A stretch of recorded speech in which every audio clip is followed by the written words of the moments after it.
gracias, buenas tardes a todos. Hoy desde Colombia les estoy saludando.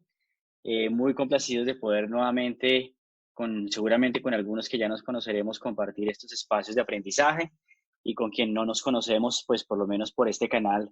Hoy es un primer momento para que sepamos quiénes somos, quién soy yo y bueno, aportar a este proceso que hemos llamado aprendizaje o generación de valor y contenidos. Sin más preámbulos, pues entonces vamos a arrancar. Hoy tenemos preparado un tema que viene siendo un tema, más allá que fascinante, viene siendo un tema de mucha conversación en las diferentes empresas, en diferentes jerarquías y en diferentes áreas del negocio, que es el tema de la transformación digital. Pero hoy quisiera enfocar esta conversación en que entendamos un poco cómo la transformación digital hoy por hoy está afrontando desafíos, pero también cómo esto impacta a la cultura de una organización. Rápidamente, en 2 minutos, les cuento un poco quién es Change Americas y quién es Advisory, que somos aliados estratégicos ya hace par de años y pues llevamos a cabo varios proyectos de consultoría por ahora en Bolivia. Entonces, Change Americas es una organización colombiana, es una compañía que hoy la llamamos un ecosistema. Mire que como el tema de transformación digital nos ha hecho cambiar. Nosotros antes éramos una consultoría de recursos humanos, hoy por hoy nos consideramos somos un ecosistema y un ente certificador que básicamente tiene a su servicio productos para solucionar desafíos empresariales. Hoy nos presentamos como una organización que tiene 8 unidades de negocio. Ustedes las están viendo en la presentación, ahí no voy a entrar a detallar. Y hoy tenemos la oportunidad, el reto, pero también el orgullo de poder estar y tener presencia en 14 países de Latinoamérica con proyectos en estas 8 unidades de negocio. Nuestros colegas, Advisory Group, pues son una organización que también ya está cercana a los 20 años de creada, es una organización boliviana y básicamente es una organización que su foco está orientado hacia el tema de estrategia, gestión de tecnología y la innovación. Y con ellos, como les decía, ya llevamos un par de años trabajando de la mano. Ellos desde la parte de gestión de estrategia y tecnología y nosotros desde la parte más blanda, que es desarrollo organizacional, cultura, cambio, entrenamiento, formación. Muy bien. Ahí que está aquí, digamos que rápidamente la presentación de las dos compañías que hoy nos presentamos. Entonces, como les decía, vamos a hablar sobre los desafíos y herramientas de la transformación digital y su impacto en la cultura. Yo tengo el webinar de hoy dividido en 3 grandes bloques. Un primer bloque, que es el que ya vamos a arrancar, es que les voy a contar un poco o vamos a recordar un poco la historia y por qué estamos hablando de transformarnos y por qué estamos hablando de la cuarta revolución y por qué estamos hablando de la transformación digital. Y en ese bloque también voy a darles unos 14 aproximaciones que hoy por hoy la transformación digital nos está invitando a pensar cómo esas 14 aproximaciones nos están impactando o nos pueden llegar a impactar el negocio. En resumen, esas 14 variables que les voy a contar son resumidas en la mayoría de tecnologías exponenciales o de tecnologías que ya hemos escuchado como Big Data, Cloud Computing, robótica, impresión 3D, Internet, inteligencia artificial, Internet de las cosas. Bueno, van a ver eso cómo se une. Y el segundo bloque básicamente les voy a decir es para esas declaraciones o para esos desafíos, perdón, que nos presentan las diferentes tecnologías exponenciales que están hoy al servicio de las organizaciones y del mundo, pues qué herramientas pueden existir y qué desafíos entonces se encuentran también las empresas para esto a nivel cultural hacerlo. Entonces, arranco con rápidamente por qué estamos hablando hoy de esto. Y es que estamos hablando hoy de esto porque ustedes los que observan en la pantalla es un poco la historia de la evolución de las diferentes revoluciones que ha tenido las empresas o las revoluciones industriales que han existido en las empresas durante el transcurso de los últimos años. Y básicamente arrancamos con una primera gran revolución que sucede cuando aparece la máquina a vapor en 1784. Hay esa gran primera revolución porque básicamente esa primera revolución lo que hace es desplazar la fuerza humana y la fuerza animal porque llega una máquina. Ustedes, si recordarán un poco en series de Hollywood, algunas películas que nos cuentan la historia, porque ninguno de nosotros vivió esta historia, pues en su época el desafío del empresario era, en términos de manufactura, porque en esa época no existía la economía de los servicios como hoy la concebimos, sino manufactura, producción, pues el desafío era cómo poder hacer más, cómo poder tener más obreros, inclusive esclavos en su momento también, o mulas, bueyes o algún tipo de animales que me permitieran aumentar productividad. Y ahí fue un primer gran desafío. Se imaginarán en su momento, pues, el paradigma que estos empresarios tuvieron que romper para poder entrar a ese nuevo modelo de revolución. No alcanzo a imaginar las conversaciones que en su momento podrían tener estas personas pensando en qué hacer con sus esclavos, si compraban más, si vendían, si se subían o bajaban el precio de los esclavos. O sea, conversaciones que tal vez hoy en estos paradigmas no nos quepan tan fácil, pero en su momento también eso lo miraban. Conversaciones de empresarios diciendo, no sé, la empresa XYZ que ha adquirido 2, 3 máquinas de vapor por cientos de millones de dólares, me imagino, en su momento costarían. A precios de hoy, hablamos de millones de dólares en su momento, pues un dinero muy importante. Podrían ver que ellos tal vez no eran tan asequibles a eso. Y al final de los días, pues las personas y las industrias iban evolucionando, quisieran o no. O esto que pasó bajo esto. Listo. Después llega la segunda revolución, que llega sobre los años 1900, ya los albures del 1900, y básicamente nos habla es que dos grandes factores entran en juego. Uno, la aparición de la electricidad, y lo segundo, la posibilidad de producir en masa, o sea, la capacidad de diseñar y mejorar los ciclos de producción. Aquí también es donde empieza toda la historia de Henry Ford y bueno, pues esa historia que ya muchos de nosotros conocemos. Pues también aquí empieza un gran desafío porque ya los paradigmas eran diferentes, se estaban hablando las conversaciones empezaban a ser diferentes, pero en fin, la industria nuevamente se ve abocada a una gran revolución porque las cosas le cambiaban. Llegamos entonces al año 2000 y entra todo el tema de la electrónica y la tecnología y empieza todo el tema de la computación a tener un gran salto desde los años 70, 80, 90 y llegando a los 2000, el boom de las .com. O sea, ya la tecnología ya nos estaba, no sé si absorbiendo, la tecnología nos estaba ya eh, apabullando a muchas de las industrias, a muchas de las personas, pero ya la mayoría de nosotros esta historia sí la vivimos prácticamente todos los que estamos en esta sesión de trabajo de hoy. Esa revolución sí la hemos vivido porque es cuando empieza todo el boom de la tecnología y empiezan a darse cuenta, a darse movimientos empresariales muy grandes porque empezamos a entender que las grandes compañías de tecnología empezaban a reinar los diferentes mercados. Y hoy estamos en una cuarta revolución, sí, la cuarta revolución industrial que algunos la llaman, y es básicamente que nos estamos encontrando en ya temas mucho más avanzados, lo que llamamos las tecnologías exponenciales. Si bien es cierto, sobre los 80, 90 y 2000, pues el tema de tecnología ha estado y fue primera plana en el proceso, pues ya en esta época 2010 en adelante, empiezan todas las tecnologías exponenciales a generar una revolución en la compañía. Pero aquí, digamos que no me voy a detener porque ahorita vamos a ver un poco esos principales variables que significa esa cuarta revolución, sino aquí quiero empezar a hacer las primeras reflexiones. Y la primera reflexión que a mí me surge, o a la mayoría de nosotros nos puede llegar a surgir, es que un tema de transformación digital, si bien es cierto, está sustentado y todo el mundo está hablando de tecnologías, nuevamente, Big Data, Cloud Computing, eh, inteligencia artificial, Internet de las cosas, robótica. La transformación digital en sí mismo es mi posición, es mi concepto y quiero compartirlo. La transformación digital no necesariamente es porque tú hagas o implementes unas nuevas tecnologías o lo que llamamos las tecnologías disruptivas o las tecnologías exponenciales. Eso es una parte del proceso. La transformación digital realmente sucede cuando una organización tiene la capacidad de hacer dos grandes cosas. Uno, que no implementa un par de tecnologías, sino que su ADN es tecnología. ¿Cómo así? Si yo soy una empresa de producción, yo soy una empresa de manufactura, yo soy una empresa de servicios, yo no soy Microsoft, no soy Google, no. Atención, entiéndame bien la palabra. Es cuando en su ADN, en su corazón, cuando en su estructura, en su propósito de transformación como compañía, tienen claro que debe estar inmersa la tecnología. Puede seguir siendo una empresa de servicios, puede seguir siendo una empresa manufacturera, puede seguir siendo una empresa bancaria, puede seguir siendo una empresa de seguros, puede seguir siendo la empresa que quiera ser.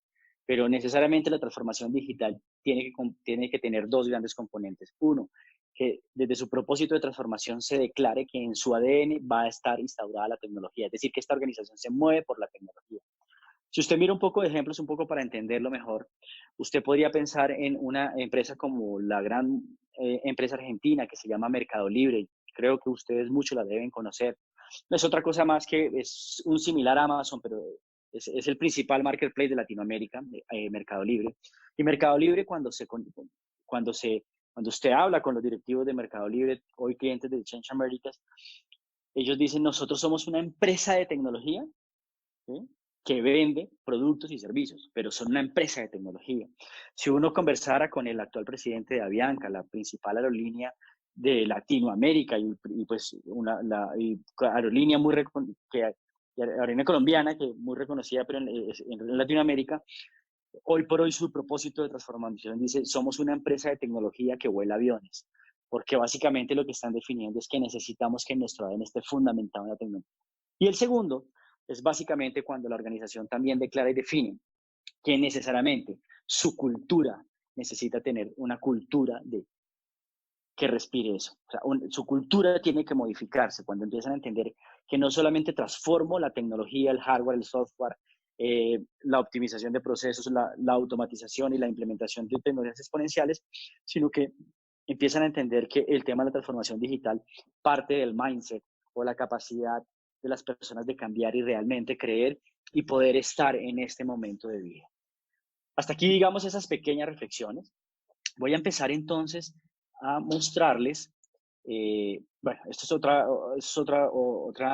forma de ver el tema de la línea de tiempo, lo que acabamos de ver anteriormente. Entonces les recuerdo la historia, aquí es otra forma de verlo un poco como lo que les venía contando, cómo pasamos de labores manuales a máquinas, cómo pasamos a hacer una era del conocimiento, a hacer un tema de automatización, y hoy estamos ya entrando a esta nueva brecha, estamos entrando a este nuevo mundo, que es el tema de la inteligencia emocional, la inteligencia artificial, la robótica y las nuevas tecnologías exponenciales.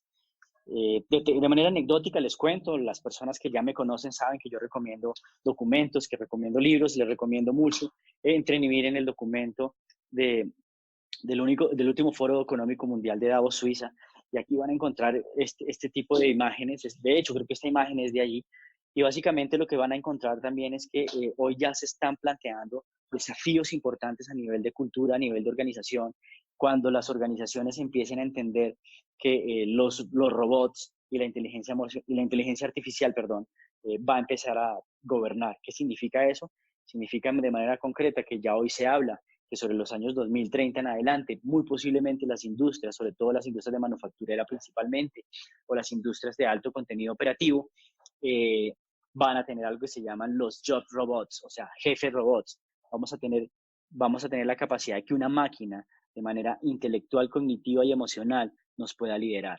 Eso en sí mismo entra a ser un desafío. Muy bien, paso entonces a contarles cómo hoy está la madurez de transformación digital por sectores y a contarles lo que les dije este primer bloque para cerrarlo, esos 14 grandes insights que nos trae la transformación digital. Observen esta gráfica. Esta gráfica es bien interesante. Esta gráfica es parte de un estudio que hizo McKinsey a nivel global y básicamente nos está diciendo cómo el proceso de madurez digital se está viendo en los diferentes sectores. Está viendo en los diferentes sectores como, por ejemplo, aquí con mi mouse, espero lo estén viendo, estoy resaltando las empresas bancarias, telecomunicaciones, de media, de turismo, el retail, empiezan a ser las empresas que están reinando este proceso. Yo pues tengo la oportunidad de ir bastante a Bolivia y he tenido conversaciones con diferentes bancos, con diferentes empresas también de servicios y pues gratamente me veo complacido de ver cómo unas, por supuesto más que otras, van avanzando hacia este tema de la transformación digital. Por supuesto también pues falta mucho por andar. En Latinoamérica todavía los que hemos tenido la oportunidad de también estar viendo, hacer un benchmark de las empresas que, por ejemplo, están en Palo Alto, California, que tuve la oportunidad de estar allí en el Silicon Valley y entender un poco en qué están las diferentes compañías de producción, de manufacturera y de servicios. No les hablo de Google, ni de Facebook, ni de Airbnb, ¿no? De otro tipo de compañías y ver lo adelantadas que están, pues bueno, es cuando uno aterriza aquí en Latinoamérica y dice, bueno, no estamos tan bien, no estamos tan mal, perdón, pero de todas maneras nos falta muchísimo por trabajar. Y esta gráfica tiene otros datos importantes y es que la transformación digital hoy por hoy, la mayoría de personas no la están considerando una moda, sino la están considerando realmente una ventaja competitiva, un agregar de valor. Y básicamente eso está sustentado porque McKinsey pues, logró hacer un estudio de este proceso y lograr identificar que las organizaciones que han realmente se le han metido, como llamamos en Colombia, le han metido el diente a trabajar en su transformación digital, tienen un 2X, o sea, crecen en 2 veces exponenciales la agregación de valor en sus acciones cuando hacen un proceso exitoso de transformación digital. Y mire lo siguiente también tan interesante, aumenta más del 30% en promedio la satisfacción de los clientes cuando hacen su transformación digital, es decir, cuando empiezan a trabajar sobre canales digitales. Y la transformación digital empieza a ponernos esos sabores sobre la mesa, porque lo que también nos está diciendo es que la transformación digital no solamente es la capacidad de trabajar y embeber o meter en el ADN las tecnologías, como les decía hace un minuto, sino si eso no tiene sentido para el cliente. La mayoría de compañías, hoy por hoy, al final de los días, de alguna u otra manera, se están volviendo unas compañías de servicios. Antes nos consideramos que yo solamente hacía cemento, hacía acero, hacía manufactura, pero al final de los días estamos llegando a que nos estamos volviendo una compañía de servicio y necesitamos entonces tener al cliente en la mitad, en el foco. Muy bien, entonces arranco para cerrar mi primer bloque con esos primeros 16 insights que nos traen las tecnologías o estos nuevos temas de transformación digital. Aquí voy a ir muy rápido, en algunos voy a dar un poquito de ejemplos, pero en otros creo que son muy claros de entender. Arranco con el primero, el cambio de paradigmas cada 10 años. Mire esto, cómo está afectando el mercado de un territorio, de un sector, de un país, de una región. ¿Qué significa cambio de paradigmas cada 10 años? Básicamente es que las sociedades, las comunidades, la sociedad de las comunidades en promedio están cambiando sus paradigmas cada 10 años, lo que significa que el panorama del juego de mi negocio puede a los 10 años cambiar drásticamente. ¿Cómo se entiende esto mejor? Les pongo un ejemplo para que se entienda mejor. Por ejemplo, en Europa, ya el cambio de paradigma social en cuanto a tener un vehículo de combustible está cambiando de una manera drástica.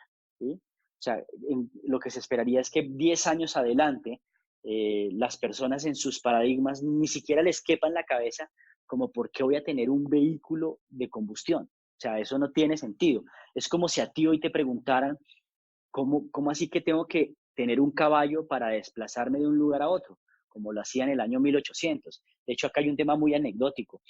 Una de las principales universidades norteamericanas, olvido su nombre, alguna de Harvard, MIT, alguna de esas, o Irvine de California, alguna de esas universidades reconocidas en Estados Unidos.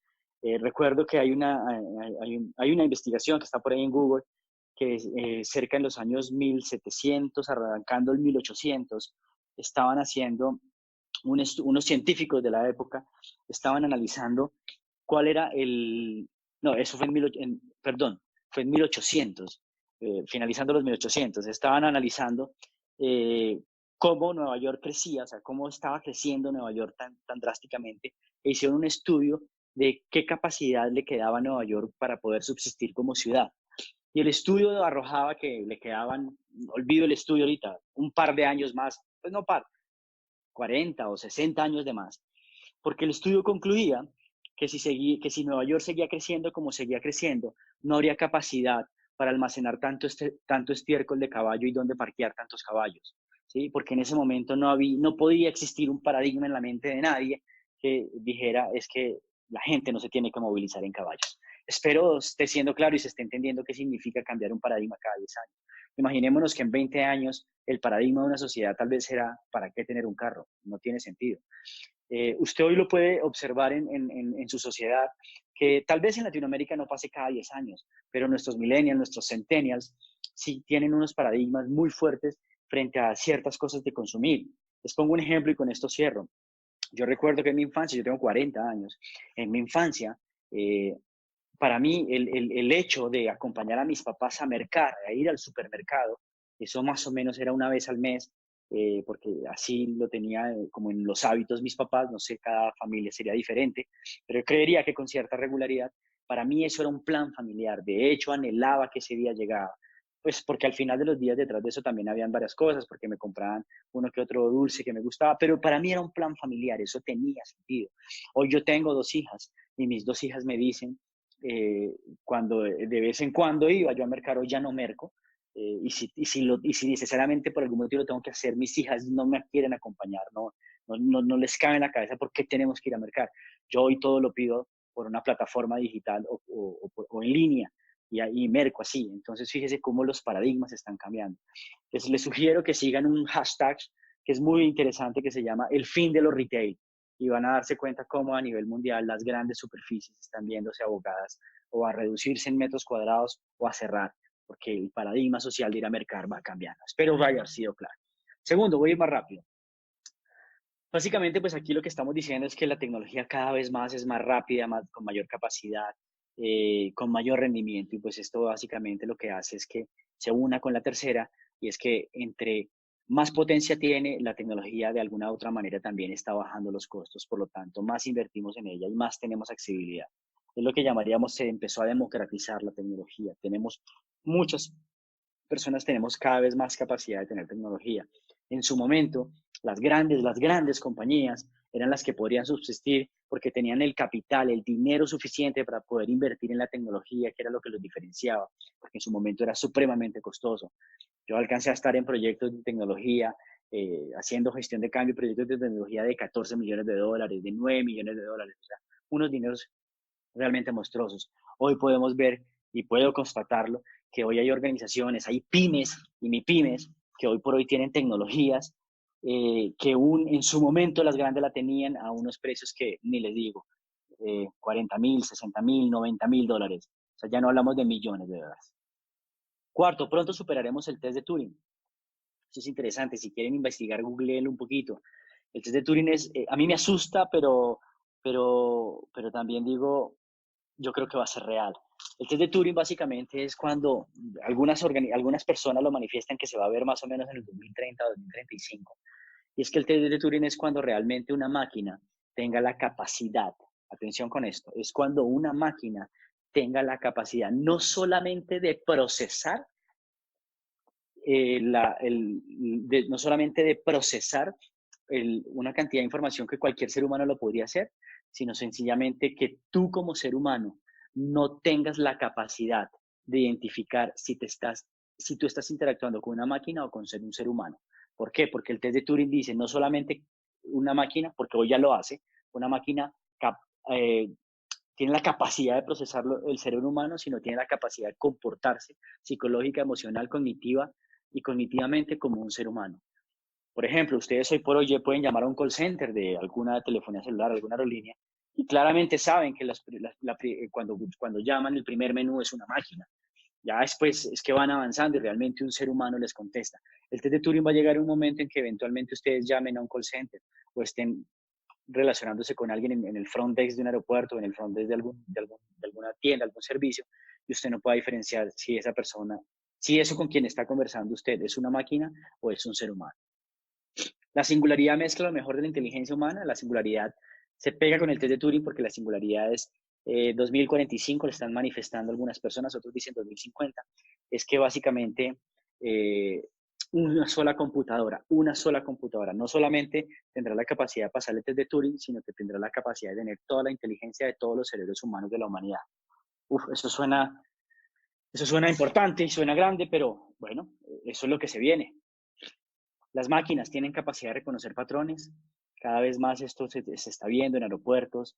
El aeropuerto de China tiene una cosa particularidad, y es que cuando tú haces el check-in, él tiene reconocimiento facial y automáticamente cuando te estés desplazando por el aeropuerto de Shanghái, las cámaras te reconocen y te pueden decir qué tan cerca o lejos estás de tu puerta o si estás a tiempo en donde estás ubicado para no llegar tarde a tu vuelo. Bueno, cosas que ya están pasando. Las tecnologías pueden memorizar y recordar automáticamente, ¿sí? Las tecnologías tienen la capacidad que hoy no tiene el ser humano, no tiene el cerebro y parece que biológicamente nunca las va a tener porque no la necesita tener. Y es que ellos necesitan sí o sí, las tecnologías sí o sí pueden guardar y recordar absolutamente todo, nada olvidarlo, el ser humano no. El ser humano necesariamente, por un proceso de poda neuronal, obligatoriamente y biológicamente, necesita olvidar ciertas cosas porque no hacen importante, porque no tienen impacto emocional en él y las olvida. Eh, Vamos con la 9, la velocidad de compartir información. Nuevamente, el performance de las máquinas va creciendo, la décima, la velocidad de intercambio supera ya hoy por hoy al ser humano. La 11 es fascinante entender cómo, cómo ya la biología, la biología y la tecnología se están uniendo para poder entender cómo aumentamos la expectativa de vida de las personas con calidad de vida. Hoy se está pensando que sobre los años 2030-2040 la expectativa de vida de los seres humanos en economías de primer nivel sobrepase fácilmente los 110 años la expectativa de vida de una persona. En economías emergentes como las nuestras, la expectativa de vida esté cercana a los 98 años.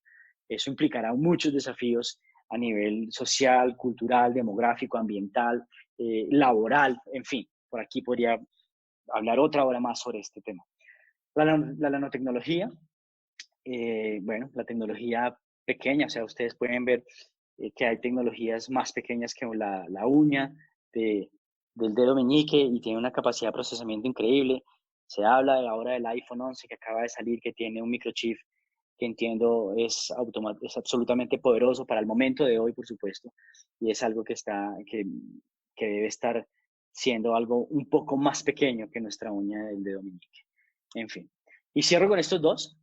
Se instalarán millones de nanorobots en el cerebro humano para aumentar la inteligencia humana y las máquinas podrán interpretar emociones a partir del reconocimiento facial. En estas últimas solamente hago un zoom en la 13. Esto ya se está haciendo una prueba piloto, ya se está haciendo una prueba piloto con unas cápsulas que uno se puede ingerir y estas cápsulas le permiten a usted tener mayor capacidad de empatía, le permiten a usted tener mayor inteligencia emocional, le permiten a usted tener mayor capacidad de análisis, le permiten a usted tener mayor capacidad de concentración, cómo todo esto se está ya poniendo al servicio de los seres humanos. Suena en algunos momentos, pues usted podrá decir suena fantástico, en otros puede decir suena, ¿por qué no aterrador? Lo que sí le puedo decir es que independientemente si a usted le suene fantástico, aterrador o el sinónimo que usted le quiera poner, es algo que no es un sueño, es algo que no es que se haya plasmado, es algo que ya está pasando. Estos 14 insights no es algo que se viene, esto ya se está dando. Lo que pasa es que en la medida en que avancemos, seguramente esto va a tener mucho impacto. Cierro este primer bloque con este pequeño resumen. Entonces, fíjense que lo que he hablado en estos 14 insights no es otra cosa más que resumir en esta caja de herramientas de lo que hoy son las tecnologías. Y es cuando les decía, la transformación digital no necesariamente es porque usted tenga Big Data o no porque usted haga un tema de Internet de las cosas o porque usted tenga impresión 3D. Eso es importante, la respuesta es que sí. La transformación digital, vuelvo e insisto, es cuando usted dentro de su ADN tiene la tecnología, cuando su compañía dentro de su ADN está la tecnología. Y estas son las tecnologías que hoy por hoy están al servicio para lograr gestionar los negocios del día de hoy. Vuelvo y recuerdo, negocios de servicio, de producción, manufactura, cualquier industria puede hacerlo.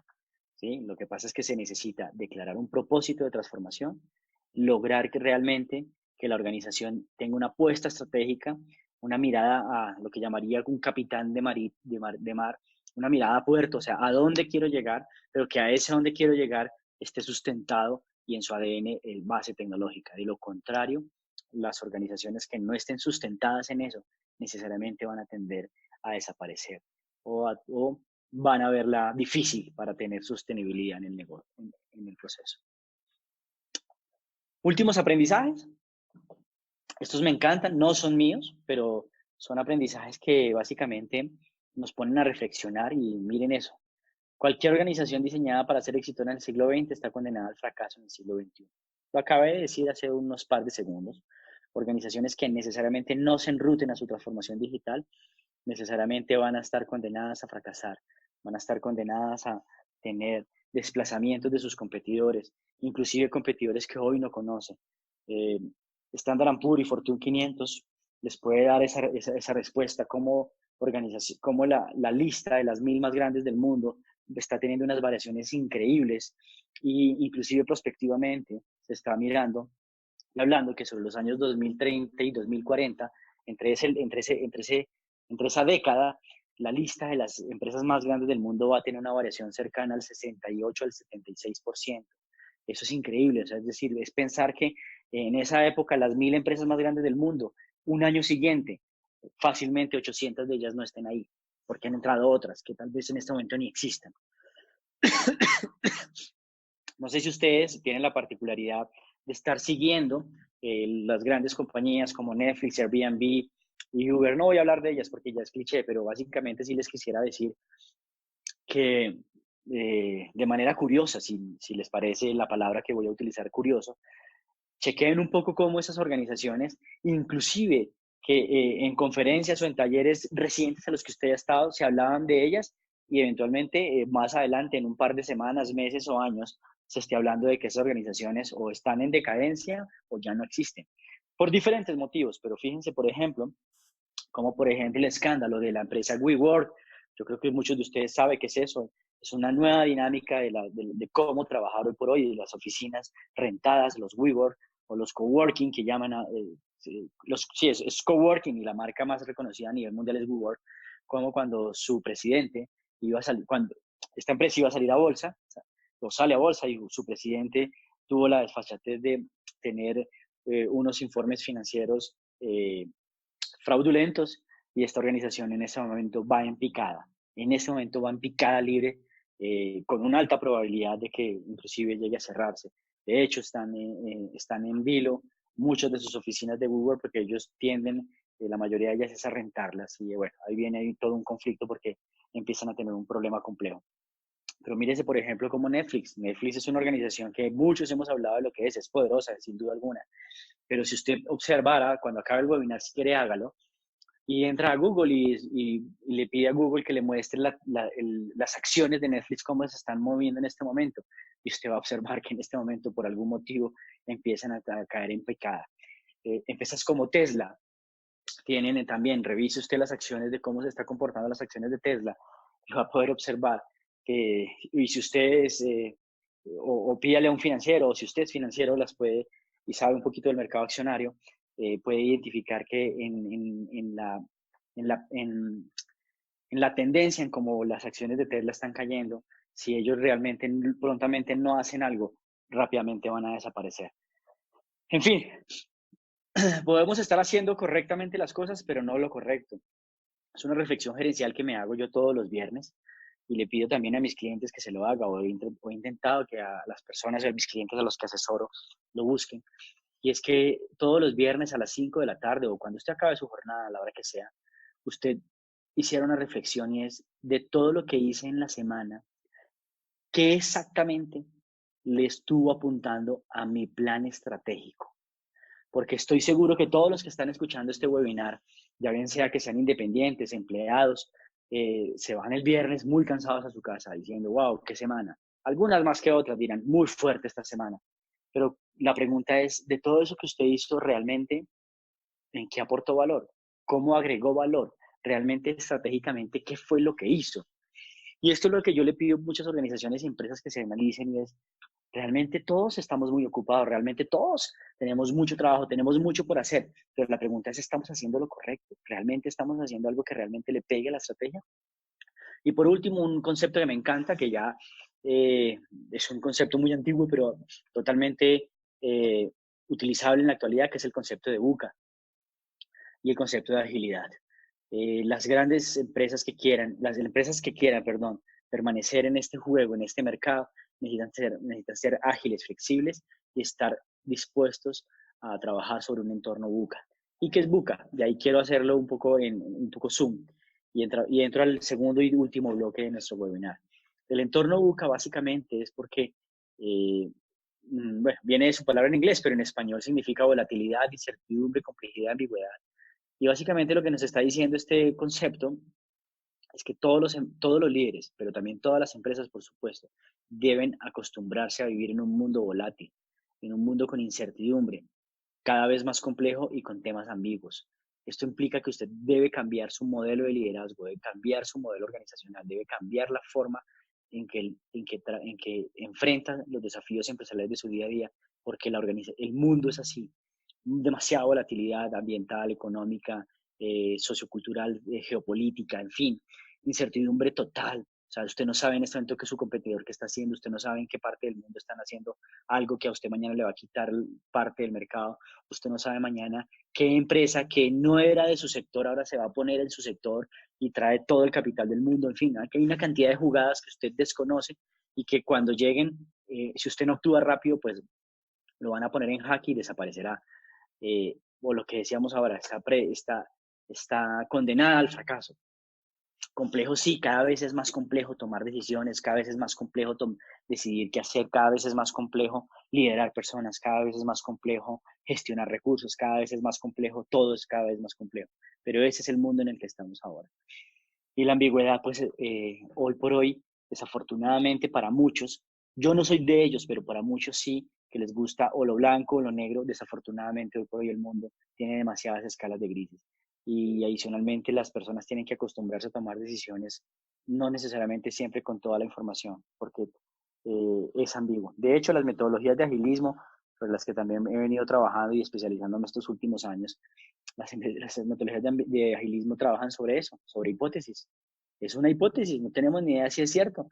Pues trabajemos la hipótesis, validémosla con el mercado, y si esa hipótesis es positiva, pues bien, perfecto. Y si esa hipótesis no fue, cambiemos la hipótesis. Bueno, ¿qué es agilidad? Me devuelvo, mire, recuerden, les dijimos agilidad, flexibilidad y entorno buca. Agilidad. Necesariamente las organizaciones que quieren transformarse, que quieren entrarse en este mundo de la cuarta revolución, en la transformación digital, necesitan ser ágiles.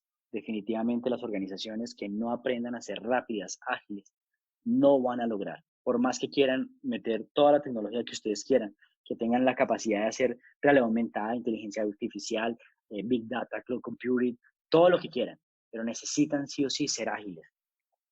Aquí un poquito datos concretos que ustedes los están leyendo y las grandes compañías, los grandes directores de empresas muy reconocidas que hoy son reconocidas por ser ágiles, pues manifiestan que ahí está el diferencial o la ventaja competitiva o la ventaja diferencial ante el mercado, más allá que la tecnología misma, es que ellos aprenden a ser ágiles. ¿Y en qué es ser ágil? Es muy sencillo. Ágil es la capacidad que tú tienes, la capacidad, atención con esto porque es fundamental que lo entendamos. La agilidad es la capacidad que tú tienes como compañía de una idea, o sea, o una oportunidad, una idea, un desafío, lo que sea, que ya bien sea porque el mercado te lo pone, ya bien sea porque tú lo creas, ya bien sea porque un competidor también lo está haciendo y tú necesitas igualarlo, lo que sea.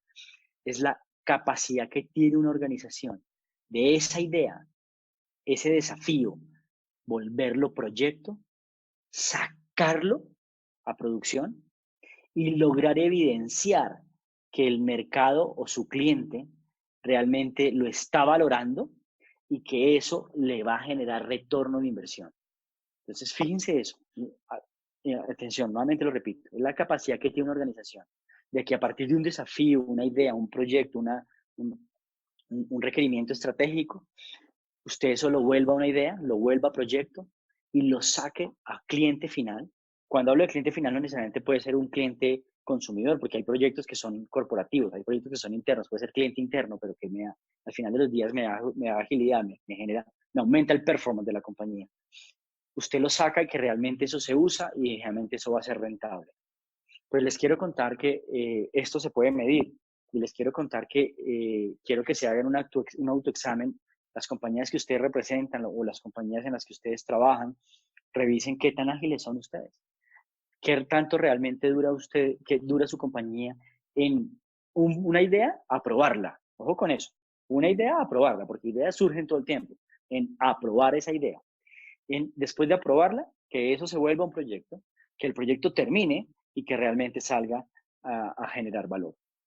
Para que se hagan una idea, la compañía Sara, que, bueno, de hecho, la compañía realmente se llama Inditex, pero su marca es Sara, española, Almanzo, su presidente y dueño, es una de las compañías que podría considerarse que no son de venta y de servicios de tecnología, porque obviamente si yo les preguntara quiénes son las más ágiles, seguramente usted me contestaría que Facebook, que Google, que Microsoft, que Apple.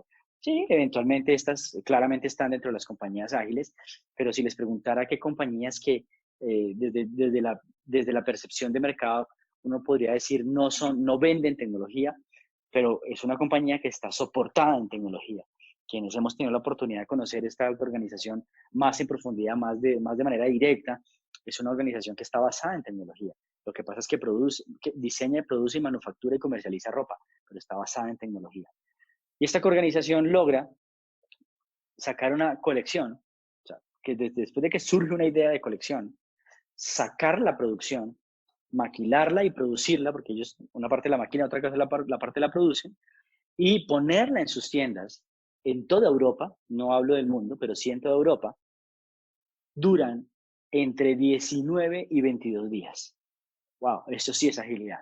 Eso es ser ágil, porque es la capacidad que tú tienes de darle al mercado una respuesta rápida. Pregúntese usted cuánto dura. Muy bien. ¿Quiere ser ágil?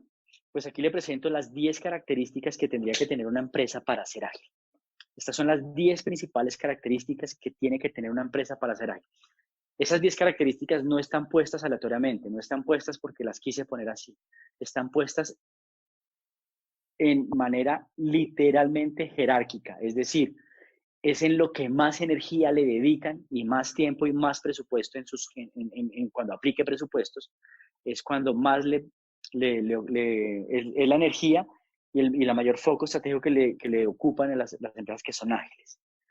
Lo primero, respuesta rápida a las oportunidades estratégicas. Entonces, el entorno, el mercado, los desafíos, el cliente, los competidores, cada vez más te están poniendo ese entorno buca, ese entorno VICA, ¿cierto? Y básicamente una empresa ágil es una empresa que rápidamente identifica ese desafío o esa oportunidad. De hecho, si se quiere ponerlo en palabras positivas, identifica ese desafío, lo vuelve oportunidad, lo vuelve una oportunidad estratégica y actúa. Lo segundo, en coherencia con lo anterior, es porque tiene la capacidad de tomar decisiones muy cortas, porque es decir, tiene la capacidad de empoderar a diferentes jerarquías y lograr dar respuestas rápidas y tomar decisiones. Aquí las grandes compañías, las anquilosadas, sufren mucho porque el tema de la toma de decisiones está basada en burocracia, no en holocracia, concepto que les regalo para que lo investiguen. Dos conceptos que me encantan. Uno se llama la holocracia y el otro se llama la adocracia. Investíguenlos. A eso hace que una organización sea ágil. Tercero, miren esto, foco en gestión del cambio. Por supuesto, si usted quiere ser una organización que quiera ser ágil, usted tiene que tener una habilidad innata de cambiar. O sea, usted tiene que ser una organización que tenga una madurez de cambio 5 sobre 5, es decir, que no necesite prácticamente de nadie para que le ayude a gestionar sus cambios, sino que usted sea lo que llamaríamos en metodologías de innovación el early adopter, o sea, que usted compra todos los cambios y se sube a todos los cambios. Y fíjense cómo si usted está haciendo un análisis un poco más detallado, usted se fija que estas tres primeras, que son las tres prioridades de una compañía ágil, tienen que ver con gente. Ahí no estamos hablando de tecnología, ahí no estamos hablando de procesos diferentes, ahí no estamos hablando de automatizar nada, ahí estamos hablando de personas, estamos hablando de gente. Entonces, fíjense cómo, por eso es que llamé a este webinar los desafíos de la transformación digital y su impacto en la cultura. Y es que necesariamente para que la organización realmente se pueda movilizar a transformarse, necesita trabajar en la gente. Fíjense que estos tres, si usted va al cuarto, al tercero, ya empieza a tener tintes, al cuarto, perdón, ya empieza a tener tintes de otras cosas que no son de gente, pero también es de gente, que es integrar la voz de los consumidores. ¿Qué significa eso? Que usted debería tener la capacidad de poder poder responder a los desafíos integrando al cliente. Es decir, que usted no haga esos procesos de innovación, que usted no haga desarrollos, que no haya proyectos estratégicos en donde usted no lo está haciendo porque el cliente se lo pidió o porque usted integró a su cliente para innovar. La mayoría de organizaciones pecan aquí muchísimo y es que un equipo de expertos, un equipo de directivo, lo que fuera, diseñan nuevas ideas, nuevos desafíos, nuevos productos, nuevos servicios, a partir de los desafíos, por supuesto, del entorno y de los clientes, pero nunca van a preguntarle al cliente si eso es lo que está esperando, sino ellos tendemos a asumir las cosas. Y aquí, pues obviamente, ya para usted poderlo hacerlo de una manera efectiva y masiva, realmente pues tendrá que integrar algún tipo de tecnologías para integrar la voz del consumidor. Foco en gestión del riesgo, claro, porque si usted necesita tomar decisiones más cortas y dar respuestas rápidas a las oportunidades estratégicas, tiene que asumir ciertos riesgos. La mayoría de organizaciones que concentra las decisiones es porque es una organización que manifiesta ser de mucho control y quiere gestionar todos los riesgos. Hay momentos en donde inclusive esto financieramente se puede hacer. Usted debería tener un proceso en donde usted debería ciertas cosas llevarlas al PIG, pero asume riesgos y dice, pues, pago el riesgo, pero no voy a ser un elefante, necesito ser una gacela.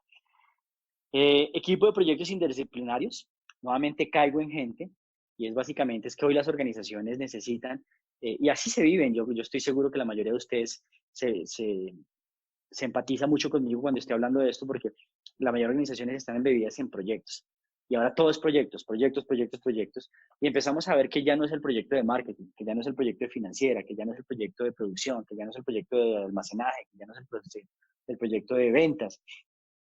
Sí, claro, es un proyecto pero al final estamos viendo que muchos equipos tenemos que tener interdependencia eh, para aportar que ese proyecto salga a la luz. De hecho, los que ya se están metiendo, ya están viviendo los temas de agilismo, están dándose cuenta que ya empiezan a confluir temas de disciplina con rol. Es decir, que yo puedo ser de talento humano, pero necesariamente estoy aportando en un proyecto de comercial o de mercadeo. Y antes eso como que era sui generis. La eliminación de silos, el tema de trabajo en equipo, podríamos llamarlo de alguna otra manera, y es que la organización hoy por hoy no se puede ver como una organización con una estructura general normal, los de comercial, los de marketing, los de ventas, los de servicios, los de operaciones, los de producción, los de despacho, los de logística, los de financiera, los de administrativos, no. Hoy por hoy estamos hablando de otro tipo de dinámicas en donde necesitamos cambiar nuestras estructuras organizacionales para poder ser unas organizaciones más líquidas, más estructuras en red, estructuras celulares, y no las organizaciones con estructuras típicas, porque ahí lo que estamos promoviendo es que cada área se proteja y se cuida. Planes de contingencia, continuidad del negocio. Voy cerrando. Uso de prácticas iterativas de gestión de proyectos necesariamente tienen que sí o sí meterse en la idea de tener y utilizar prácticas de gestión de proyectos. Existen muchos, PMI, en fin, muchas prácticas de proyectos. Y fíjense, el último, ¿cuál es? Apalancamiento tecnológico.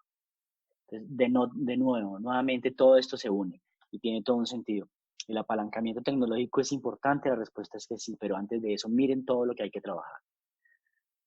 Voy entonces ya entrando a mi tercer bloque, y es que los desafíos entonces que tenemos como organización para enfrentar esto los puedo resumir en un liderazgo y en cómo trabajamos la cultura. Y básicamente, pues estas son después de muchas investigaciones que hemos hecho en Change Americas, hemos logrado entender que estas son las competencias Pareto, es decir, las competencias que sí o sí un líder debería necesariamente trabajar para poder ayudar a transformar la organización, a darle esa capacidad digital a la organización. Un liderazgo adaptativo, por supuesto, o sea, si hablamos de gestión de cambio, pues el primero en tener la capacidad de cambiar, y cambiar no entendido como la capacidad de decir frente al balcón o decir frente a una reunión que cuenten conmigo y que yo los apoyo, no, sino la capacidad es de lograr ver en sus conductas, realmente en sus conductas, comportamientos, que es una persona que no solamente tiene conciencia del cambio, sino tiene la capacidad y la usabilidad de los cambios, ¿sí? Que él es el primero que da ejemplo. La capacidad estratégica fundamental. Entonces, la capacidad estratégica entendida como es ese líder que lee muy rápido los desafíos del entorno, los entiende y los plasma y los baja a un proyecto y los saca adelante, o mejor aún, es el que desafía el entorno. Y bueno, eso es otro nivel de liderazgo, pero esos son los líderes que necesitamos. Innovación constante, sí, definitivamente tenemos que trabajar de maneras diferentes, buscar diferentes formas de hacer las cosas, buscar lograr hacer diferentes desafíos. Tuve la oportunidad el día de ayer estar con el equipo directivo del BBVA en Colombia haciendo un taller magnífico en donde estábamos desafiando definitivamente esto, el tema de la innovación constante. estábamos presidente y todos los vicepresidentes y gerencia y gerencia ampliada que llaman ellos. Y estábamos haciendo unos desafíos en donde eventualmente, para no entrar en tanto detalle, estábamos haciendo unos desafíos didácticos, prácticos, en donde yo les puse a hacer, uno de ellos, por ejemplo, era hacer un caballo. Les puse a hacer un desafío de hacer un caballo con unos materiales que de primera mano todos dijeron, pero es absolutamente imposible hacer un caballo con eso que usted nos va a dar. Y mucho menos en 20 minutos que el tiempo que usted nos dio. Usted pudiera ahorita mostrarles fotos, es maravilloso ver cómo en 19 minutos, se les sobró un minuto exactamente, lograron hacer un caballo con lo que había. Eso es innovación. Inteligencia digital, pues bueno, la inteligencia digital es entendido como ese conjunto de capacidades que tiene un líder, es decir, conjunto de capacidades cognitivas, conjunto de capacidades emocionales y conjunto de capacidades sociales, perdón, que le permita a un líder afrontar los retos y adaptarse a todas las demandas que necesariamente le está dando la vida digital. Y el mindset, el agile mindset, pues es básicamente cómo desde su pensamiento realmente él es coherente y congruente en ser ágil. Muy bien. Ese es un modelo que Change America se ha venido trabajando y hoy por hoy estamos trabajando mucho este modelo para inclusive este modelo se ha convertido en modelos de liderazgo en muchas organizaciones o también para empezar a desarrollar esa capacidad digital en los líderes de una organización. Este es otra herramienta muy poderosa, que es el diagnóstico de madurez digital. Y básicamente aquí lo que estamos haciendo es que este es un diagnóstico que lo que hace es medir el índice de capacidad exponencial de una organización. Básicamente esto lo que hace es medir en 3D, hay tres ejes, en donde lo que medimos por el eje X es la cultura, o sea, qué tanto realmente la cultura que tiene su organización tiene la capacidad de ser ágil. En el eje Y medimos netamente qué tanto realmente su organización tiene ese ADN digital, ese ADN tecnológico, qué tan maduro realmente tiene sus temas tecnológicos. Y en el eje Z, siendo congruentes y coherentes, pues medir el liderazgo 4.0, que no es otra cosa más que estas 5 competencias que acabamos de observar.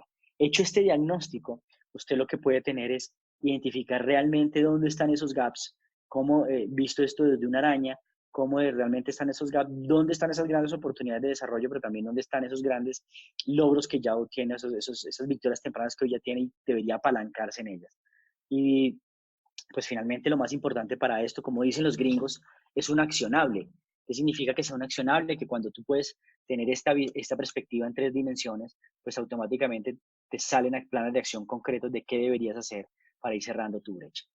Cierro con esto y es el modelo de cultura y es que básicamente pues tu empresa para transformarlo, si han seguido conmigo y si comparten la visión misma que yo tengo, es que la transformación digital no necesariamente se llaman fierros y tecnologías exponenciales, las necesitamos sí, pero primero de eso necesitamos transformar la cultura.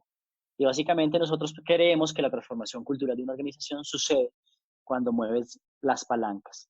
Y nosotros hemos tenido aquí, metodológicamente propuesto 8 grandes palancas para mover la cultura. Mueves la palanca 1, que es el pilar de todo esto, o sea, la transformación digital y la cultura no sucede si no se tiene un planteamiento estratégico claro, un modelo de estrategia claro, ¿cierto? Las iniciativas que tengan línea de visibilidad con eso que se llama transformación digital, el liderazgo, por supuesto, que ya he hablado de él, las prácticas de talento humano, es decir, cómo cerramos las brechas de todos los macroprocesos de gestión humana para que todos los macroprocesos de gestión humana realmente convivan y comulguen con la estrategia y con la transformación digital. Los ritos, rituales y símbolos, o los atributos, los atributos, no, perdón, los símbolos culturales que llamamos, y es como también modificamos eso para que sea una palanca la cultura. La arquitectura organizacional, se los dije ahora hace un par de minutos, cómo modificamos nuestra estructura y nos volvemos más bien una empresa de tipo redes, de tipo líquida, de tipo celular, y en fin, hay muchas metodologías.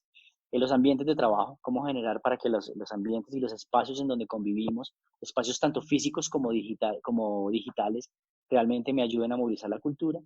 Los procesos y la tecnología, nuevamente revisen que nunca los olvidamos, entendemos que están allí, son parte fundamental, pero también hay que trabajar en otras cosas alrededor. Y finalmente la gestión del cambio, porque la gestión del cambio, como ustedes vieron en esa práctica, en las 10 prácticas de agilismo, es el tercero, es porque la gestión de cambio, pues finalmente cobija todo, pero le la, acelera la cultura. Eh, Listo, mis amigos, cumpliendo con la agenda. Nos quedan un par de minutos para preguntas que surjan. No sin antes nuevamente agradecer por el espacio que seguramente va a seguir repitiéndose. Después ya vienen otros temas que van a agregar valor. Espero haya podido aportar y pues nada, doy más espacios para que puedan ustedes hacer preguntas. Camilo, una pregunta nos indica, ¿es necesario esperar a que la empresa cambie de cultura para iniciar un cambio digital o puede ser paralelo? La respuesta es que eso tiene que ir en paralelo. Una organización puede tomar la decisión de transformarse digitalmente y no modificar su cultura. Lo que pasa es que se va a encontrar con un gran reto y es el tema de la usabilidad de esa transformación. Porque seguramente si esa organización tiene la capacidad, además tiene un liderazgo determinante, seguramente van a lograr ir transformando desde el punto de vista de tecnologías y el negocio como tal. Pero si necesariamente no estás trabajando al mismo tiempo los temas culturales, vas a tener muchos desafíos, sobre todo en la velocidad del proceso y en la usabilidad de esas nuevas tecnologías y nuevas tecnologías, nuevos modelos de negocio y nuevos conceptos. Desde mi experiencia tiene que ser algo en paralelo. El cambio tecnológico suena bien, pero tienes estructuras que manejan el día. ¿Se puede crear un área independiente para que se encargue de la innovación? Aquí hay bastantes conversaciones al respecto. Yo soy un fiel convencido de que cuando creas un área de innovación, mataste la innovación. Cuando una organización como proceso estratégico decide crear un área de innovación, lo que está haciendo es matando la innovación porque lo que está diciendo es voy a dejar solamente que esa área sea la que innove. Y lo que uno necesita es que la organización tenga la capacidad de innovar. Y cuando hablo de la organización es que cada uno de los colaboradores tiene que tener la capacidad de innovar en su proceso, en su servicio, en lo que sea. De las prácticas más erróneas que yo he visto es crear un área de innovación. No debería existir. Debería existir es el mindset de innovación. Entonces, ¿cómo separas el día a día? Las organizaciones que se enfrentan a su transformación digital tienen que tomar eh, decisiones de la siguiente manera. Tienen que necesariamente hacer un proceso de transición en donde habrá un equipo, un grupo de personas que necesariamente tienen que atender el día a día y seguir, digamos, con las prácticas tradicionales en los negocios tradicionales, clientes tradicionales, canales tradicionales, modelos tradicionales. Y esto al final de los días es una apuesta estratégica. Lo que tienen que hacer es, ojalá es mi recomendación, un equipo piloto empezar a hacer todo este proceso de transformación. Porque, claro, de lo contrario, estarían apostando todo en un mismo proceso y esto necesariamente el mercado no responde tan rápido. Particularmente en Latinoamérica, las organizaciones que se lanzan a transformación digital, no necesariamente el mercado per se también ya está maduro para meterse en estas nuevas tecnologías y consumirlas de esa manera. Entonces, lo que hacen las organizaciones es que generalmente comparten roles. Hay un gran desafío en términos de recursos, en términos de capacidades, y es que comparten los recursos para que una gran masa todavía esté en el día a día y atendiendo lo tradicional, y otra masa esté empezando a hacer ese proceso de transformación. Llegará un momento en donde ya la campana, si ustedes pintan una campana de Gauss, la campana de Gauss empieza a traer lo que llamaríamos los beneficios y empieza ya la masa a moverse a que la mayor organización se transforme. Pero esto debería ser un tema paulatino. A menos de que usted sea una gran compañía con mucho capital y que la apuesta estratégica sea ambiciosa y diga, nos vamos a modificar todos para X puerto, como llamo yo cuando hablo de estrategia, nos vamos a ir para tal puerto y esa es una apuesta de valor importante, pero eso requiere pues mucho presupuesto. Pregunta, si la estructura de la empresa es pequeña y no se tiene mucha gente, se hace difícil armar equipos multidisciplinarios. ¿Qué otras opciones se tienen para innovar? Bueno, no sé en qué industria estés, te voy a hablar desde mi experiencia propia, y yo pienso lo contrario por mi experiencia, por eso no sé en qué industria estás y por qué lo dices. Mi organización, Change America, en Colombia únicamente somos 44 colaboradores. Uno podría decir es una organización pequeña, somos 44 personas. Sí, existe un organigrama en donde hay ciertas jerarquías, pero somos demasiado planos. Y básicamente lo que hacemos es que nosotros vivimos en modo beta. ¿Qué significa en modo beta? Vivimos todo el tiempo como equipos interdisciplinarios. Creo que es mucho más fácil, es mucho más ágil, es mucho más, inclusive se me permite la palabra, más familiar, porque como somos tan pequeños, como no hay tanta jerarquía, como no hay tanta burocracia, podemos ser un poco más ágiles en estas cosas. Te pongo un ejemplo.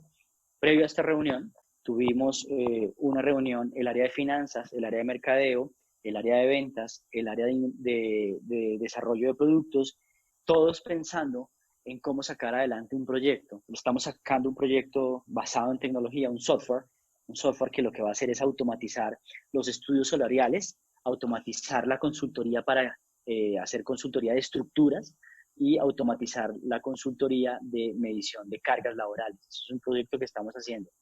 Y fíjense que ese proyecto está subiendo en paralelo y cada uno de nosotros tiene un rol diferente. Fíjense todas estas áreas que les nombré y tenemos un rol diferente y cada 20 días tenemos sesiones de trabajo de todas las áreas, porque cada semana diferentes personas van avanzando en diferentes cosas.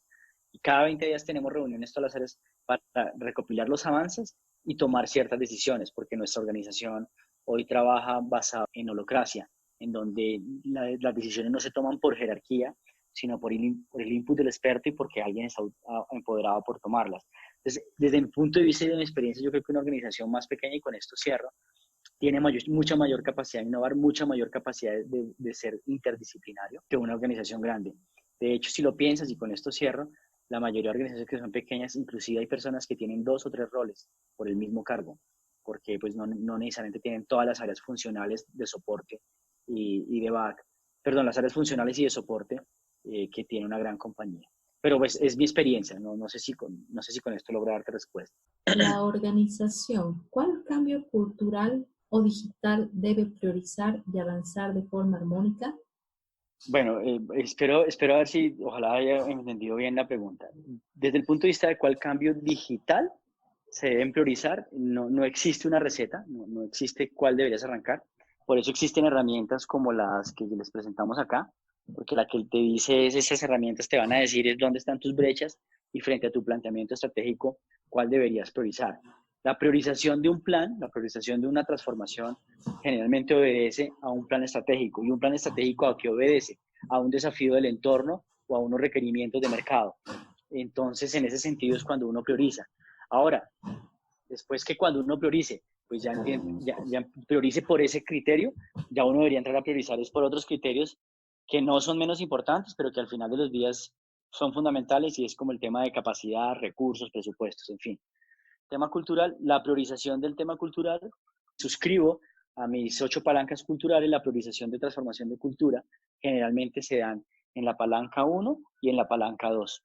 La 3, 4, 5, 6, 7 y 8 no necesariamente obedecen un orden lógico, después, esas pueden ir en otras prioridades, pero generalmente la cultura empieza a priorizarse en la palanca 1 y 2. Si generas equipos interdisciplinarios, pero no está la alta gerencia involucrada, ¿cómo logras la integración de la alta gerencia? Mira, te voy a contar desde nuestra experiencia cómo lo hemos logrado. Eso pasa mucho, eso pasa mucho. Lo que hemos logrado con para integrar a los líderes en equipos interdisciplinarios es que hemos diseñado en varios clientes algo que se llama el plan mentor. Y el plan mentor no es otra cosa más que encontramos que los equipos, como equipos, así sean interdisciplinarios, pues al final tienen desafíos.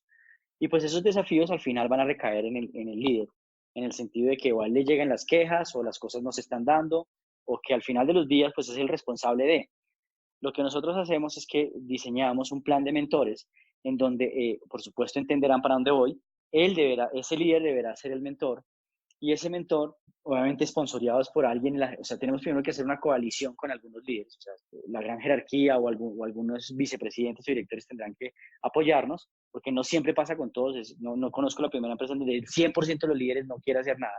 No, pero para que se me entienda, hacemos una coalición y lo segundo es que en ese plan de mentores lo que hacemos es que todos los líderes necesitan asistir a ciertas reuniones o a ciertos rituales con esos equipos, con algo que llamamos la ficha técnica de observación. Y esa ficha técnica de observación lo que hace es que obliga, si me siguen por detrás, obliga al líder a que necesariamente tiene que acompañar a sus equipos a ciertos espacios observar ciertas conductas, porque la ficha le requiere que observe ciertas conductas y sobre esas ciertas conductas dar feedback. Y lo lindo de esto es que cuando empiezan a hacerlo, empiezan a darse cuenta que no solamente ellos empiezan a darle feedback y a integrarse con el equipo, sino que el equipo empieza a madurar y también le empiezan a dar feedback a ese líder, de tal manera que no hay manera en que ese líder no logre realmente ya tener una conexión e involucrarse con el proceso. A todos muchas gracias nuevamente. Qué grato y rico poder haber complacido y muy complacido de poder compartir este espacio. Los veo en una próxima sesión.